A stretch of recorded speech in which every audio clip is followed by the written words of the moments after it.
Oh, you've got to be kidding me. Yeah. This is 476 Barbary, right? Yeah, I'm renting this place. No, I booked it a month ago. Are you sure you have the right place?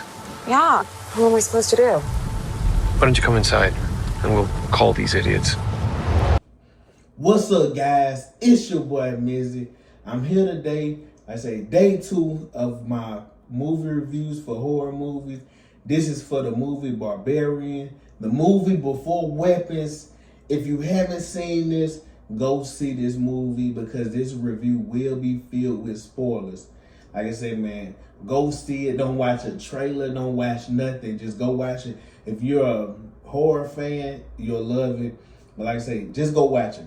But anyways, man, Barbarian, I remember when the trailer first came out, man, I love a trailer because, man, a lot of times nowadays, trailers, a lot of time, they spoil too much of the film. Like, I watch a trailer, I start it, and if it start looking like I just cut it off because a lot of trailers give up too much in the movie. But this trailer, I remember seeing it, and I was like, dang, that looks interesting. It didn't show too much. It just showed the premise, which the premise of this movie starts out, the girl Tess in the movie, she's, outside of she's sitting in her car. It's raining. She's sitting there. She's on her phone. All of a sudden, when she's going to in her Airbnb that she rented, she goes up to the key box, types in it, doesn't open, looks back, finds the code. When she types it in, then there's no key in the box. She walks outside. The light turned back on inside. Who opens the door? Pennywise. So from there, now you have your premise. One of the things I never looked this up. I wanted that Zach Cregger pick Bill Skarsgård to play the guy Keith. I wondered did he pick him because he played Pennywise? Because initially, soon as you watch this in your mind, when you see him, you're all of a sudden thinking like, man, this is a bad guy. Especially if you watch it. If you watch it, you're just thinking like, man, this is a bad guy. He gotta be the bad guy in this movie. And he does it so masterfully, Zach Cregger, because, it's funny because once you watch the movie and you see what happened, if you rewatch it, you'll start to see it a little different. Because at first, mostly everybody thinks Keith is the bad guy. And, Tess is crazy. Even though Tess, she made a lot of bad decisions. But I always say it's hard for a horror movie to kind of progress without somebody making some stupid decisions. But anyways, Keith, like I said, Tess, she comes inside. Keith is being real nice, but being awkward. But like I said, once you think about it, it is an awkward situation. Like somebody just coming over, you really don't know. Like I said, y'all double booked the Airbnb. She asked to see his information. He shows her his information. So then you start to think like, well, you know what? Dang, maybe Keith is being honest. Maybe he really is a nice guy. But then all of a sudden, like I said, I'm gonna progress a little more. That she, in the middle of the night, her door was locked. She wakes up and she hears Keith he's sleeping on the sofa. So, you hear him like making noise and stuff. So when she gets up, this is a great shot. When she's in the hallway, walking down the hall, you see in the back, it's a little light, and then you see a door slightly open. I think that was the door to the basement. And then all of a sudden, you see the door slightly closed. Like I say, that was a really great scene. It just built a great tension because now all of a sudden you're thinking, well, wait a minute, Keith's on the sofa. Is it something else in the house? And like I say, I love a great monster movie. A movie that it doesn't show you the monster right off. It builds it up. And like I said, we don't know this is a monster movie at this moment. But anyways, once Keith, she scares Keith with waking him up. She said you were making noise and stuff. But anyway, like I say, I'll jump a little ahead. But when Tess comes back the next day, and the guy chases him to when she walks in the house, well, when she get out of the car going in the house, and the homeless guy, he's screaming, get out that house, get out that house. I suddenly knew, as soon as he said that, it made me start thinking maybe it was a haunted house. Cause I'm like, he's saying get out that house. But then when she goes inside, tries to call the police, whatever, they don't come. Police was hard on her. And, I guess because, like I said, they was talking about, the area and stuff. And like I said, this movie is based in Detroit. But anyways, when he goes down, he goes in the, Tess goes down to the basement. When she goes to the basement, that's where the movie kind of picks up. She finds it's a rope in the wall, pulls the rope, opens the door. When she looks inside, she doesn't go in immediately, but she does go in eventually. When she goes inside, she sees it's a bed with a camera. It just screams like, dang, this looks like a room somebody to kidnap somebody. There's a bucket that look like it could be used for a makeshift bathroom. But then, like I said, Keith knocks on the window, she screams and stuff. But once Keith comes inside and, she's telling him about what she's seen downstairs, and, Keith, he goes to the basement. Once Keith goes to the basement, and then, like I said, the movie, I know everybody was probably screaming, leave, you don't know Keith, you don't know him, which I agree. Trust me, I would have loved him. I would have been loved. But Tess, she goes down, she looks for Keith, and then she finds it's another door that she didn't see initially. Keith is down there, he's screaming, and then once she sees Keith, he comes out of nowhere crawling on all fours. She says, man, why did you come down here? And Keith, he's talking about somebody bit me. She's like, man, she's trying to pull him and to go one way, and then he's like, no, somebody bit me, somebody. All of a sudden, this naked woman runs out of nowhere, grabs Keith's head, just bashes his head in the wall. All of a sudden, you feel immediately sorry because you like, dang, I thought Keith was the bad guy. And you like, he really wasn't. And boom, like I said, all of a sudden, end scene. And it was Zach Cregger, like I say, after watching Weapons, I see that he loves this style because it's a shock. As soon as that scene, and it goes to Justin Long in the car with a happy scene, upbeat music in the car. It shifts the temperature of the movie. It shifts like the essence. Like it makes it go from this heightened to all of a sudden you feeling gleeful and joyful. Cause like I say, Justin Long's in the car, singing and stuff, and then all of a sudden he gets a call about getting a movie counseling and everything. And you just wonder, like, wait a minute, is the movie still going? Like, what's going on? Like, what happened with the woman? What's going on? Long story short, we see Justin Long, what happens, he goes to the house, come to find out it's one of his properties that he's Airbnb out. He gets accused of what he gets accused of. Like I said, I don't even want to say the word of, because y'all know how YouTube is. But one thing that I want to say, Zach Cregger, man, he's really becoming one of my favorite directors. I heard that he's directing Resident Evil.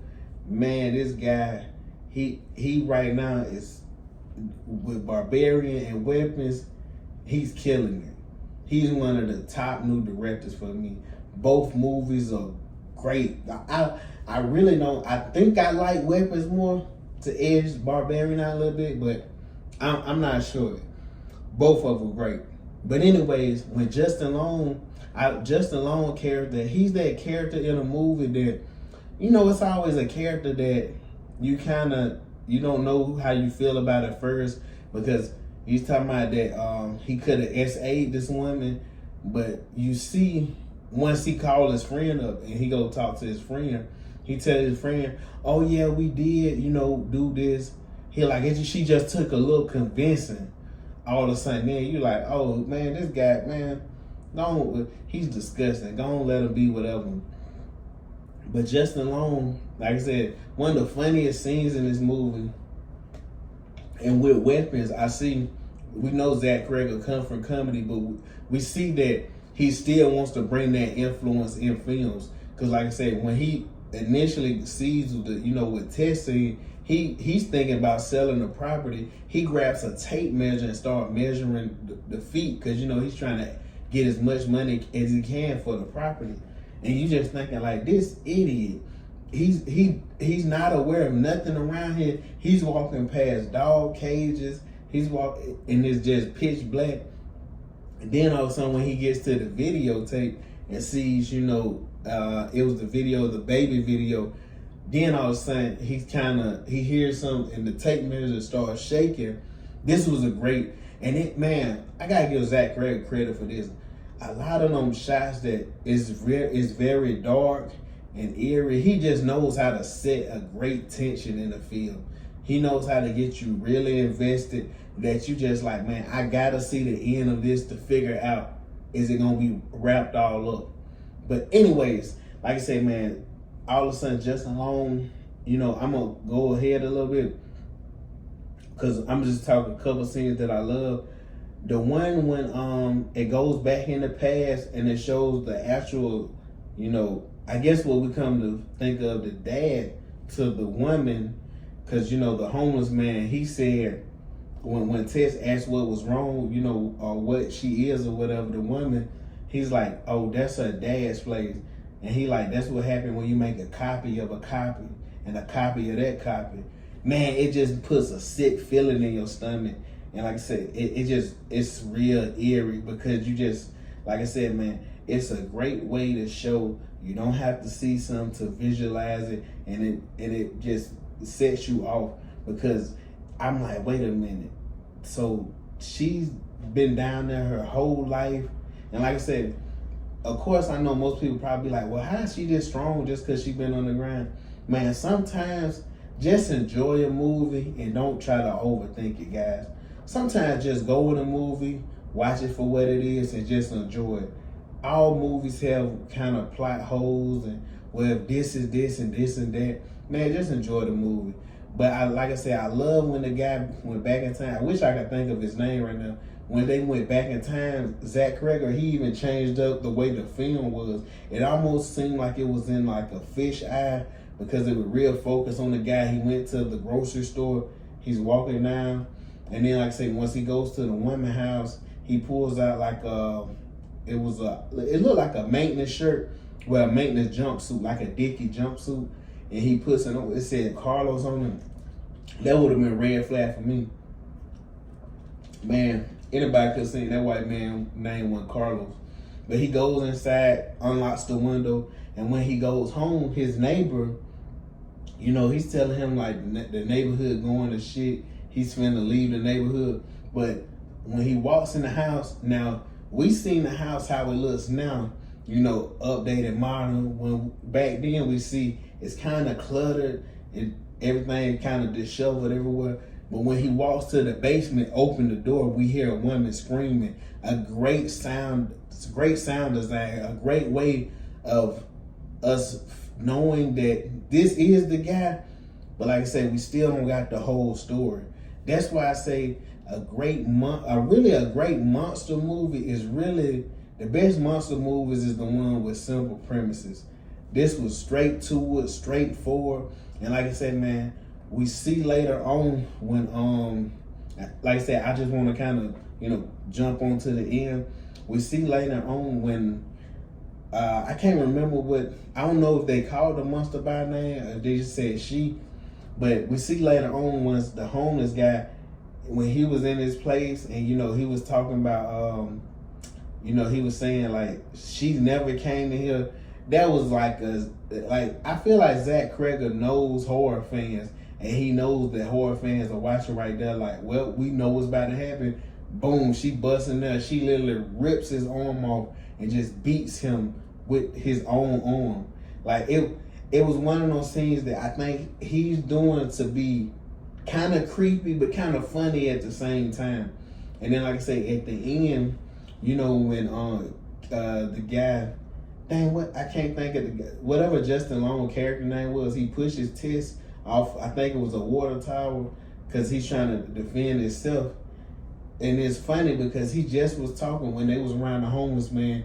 He was talking about people doing bad stuff and, you know, because you did something bad don't make you a bad person. And all of a sudden, he has another chance to do something good, and he doesn't do it because it's showing, man, he's just not a good person. And then, like I said, when he pushes Tess off the water tower, the creature jumps out with the lady. She somehow, like I said, this is another one I say, like, plot holes. Don't try to understand it, because most people be like, wait, well, he been pushed Tess. How did she come under her? Hey, it is what it is. He walks down, come to find out Tess still alive. He's like, oh, you know, I had to do it. I had to, like, she was gonna kill, like, whatever he was saying, it was a bunch of BS. And like I said, we just like, dog, you ain't a good person. All of a sudden, she gets up, puncture his eyes. I'm talking about just a classic horror scene that is, she practically squishes his head, like almost like squishing one of these pumpkins.